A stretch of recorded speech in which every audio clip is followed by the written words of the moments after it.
A very good morning and welcome to this session.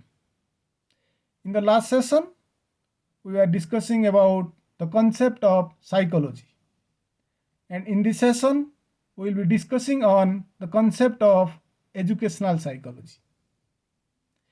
If you look at the term educational psychology, it is comprised of two words, education and psychology. And in order to understand the meaning of educational psychology, I think it would be better to understand both the terms, education and psychology, separately. If you look at the term psychology, it is defined as the science of behavior, the study of behavior. And this is the scientific meaning of psychology also. Because earlier psychology was considered as the science of soul, the study of soul. And later this meaning was rejected because of the criticisms. And psychology was considered as the science of mind, the study of mind. But again, this meaning was rejected.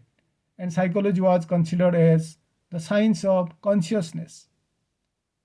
But now psychology is defined as the science of behavior, the study of behavior, which is the scientific meaning of psychology.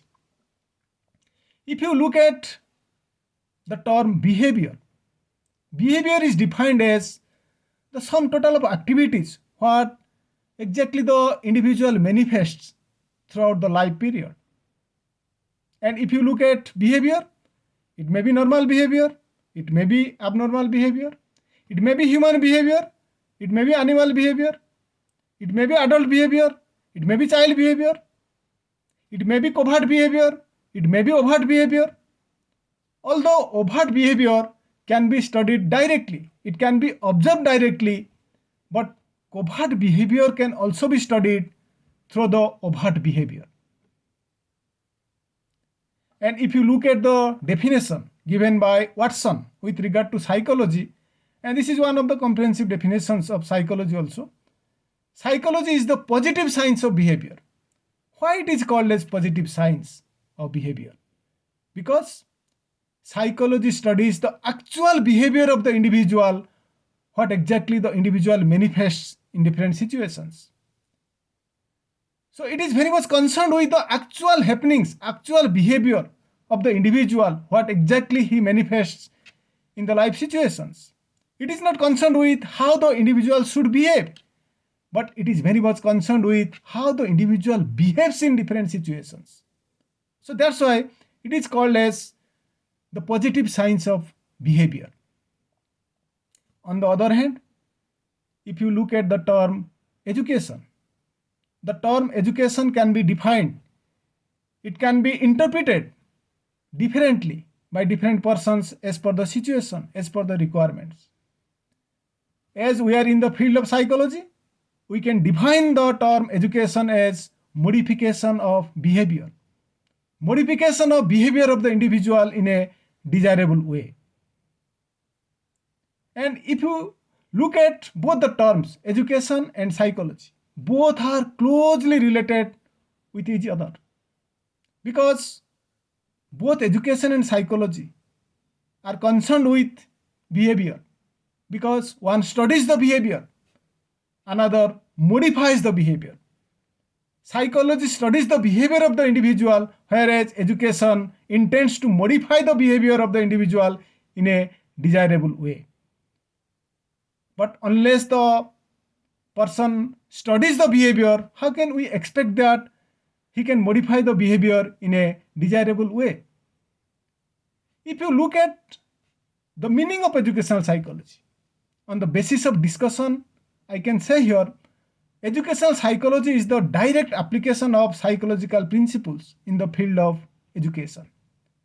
Educational psychology is one of the applied branches of psychology because here the behavior is being studied in educational situation. If you look at the definitions with regard to educational psychology, then all the definitions convey the same meaning.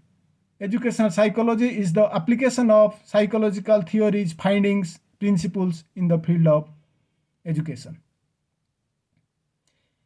If you look at the scope of educational psychology, the scope is very vast and it is very wide. I can say here the scope is very vast with indefinite regions. Why? Because researches are going on.